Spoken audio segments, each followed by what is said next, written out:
എന്തോ തന്നെയാണോ വന്നേ? അയ്യോ തന്നെ ഇറങ്ങി വന്നേ? ആരോടും പറഞ്ഞില്ലേ? എന്നെ ഇപ്പൊ വന്നേ? എന്നതിനാ ഇപ്പൊ വന്നേ?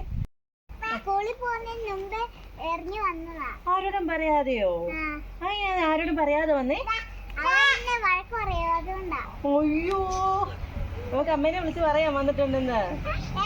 വേണം, ഈ അങ്ങനെ വരല്ല, അമ്മ പേടിക്കാലോ മോനെ കാണാതെ. റോഡൊക്കെ ക്രോസ് ചെയ്യുമ്പോ വണ്ടിയൊക്കെ വന്നാ എന്നാ ചെയ്യും? നമുക്ക് അമ്മേനെ വിളിച്ച് പറയാം. അമ്മേനെ വിളിച്ച് പറയാം ഇവിടെ ഉണ്ടെന്ന് പറയാം.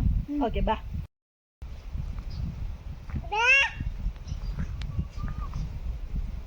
ചേച്ചി, കൊച്ചി ഇവിടെ ഉണ്ട് കേട്ടോ.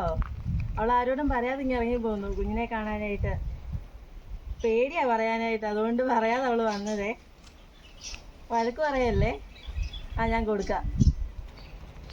അമ്മ, ഇനി ഞാൻ തന്നെ ഇങ്ങോട്ട് ഇറങ്ങി പറ്റില്ല. ഹാനക്കുട്ടിനോട് സ്കൂളിൽ പോവാൻ പറയാൻ വന്നതാ. ഇനി ആരോടും പറയാതെ വരല്ല. വീട്ടിൽ പറഞ്ഞിട്ട് ആരെങ്കിലും കൂട്ടിക്കൊണ്ടേ വരാവുള്ളൂ. ശരി ഹാനക്കുട്ടാ, ഞാൻ സ്കൂളിൽ പോവാടേ. സ്കൂളിൽ പോവാ. അപ്പോൾ സ്കൂളൊക്കെ തുറക്കാറായി. നമ്മുടെ വീട്ടിലെല്ലാം കുഞ്ഞു മക്കളുണ്ട്. ഇതുപോലെ ഇറങ്ങി വന്നു കഴിഞ്ഞാൽ പിന്നെ നമുക്കൊന്നും ചെയ്യാൻ പറ്റത്തില്ല. ചിലപ്പോൾ വണ്ടിയൊക്കെ ക്രോസ് ചെയ്യുന്ന റോഡുകൾ ഇഷ്ടം പോലെ ഉണ്ട്, വണ്ടികൾ ഇഷ്ടം പോലെ വരുന്നതാണ്. ഇപ്പോൾ മക്കളോടെല്ലാവരെയും പറയണം, റോഡ് ക്രോസ് ചെയ്യുന്ന ശ്രദ്ധിച്ച് വേണം. അതുപോലെ തന്നെ വീട്ടിൽ നിന്ന് പറയാതെ പുറത്ത് പോകാനെന്നൊക്കെ പറഞ്ഞ് പഠിപ്പിക്കണേ. അപ്പോൾ വീഡിയോ ഇഷ്ടപ്പെട്ടെങ്കിൽ സപ്പോർട്ട് ചെയ്യണേ.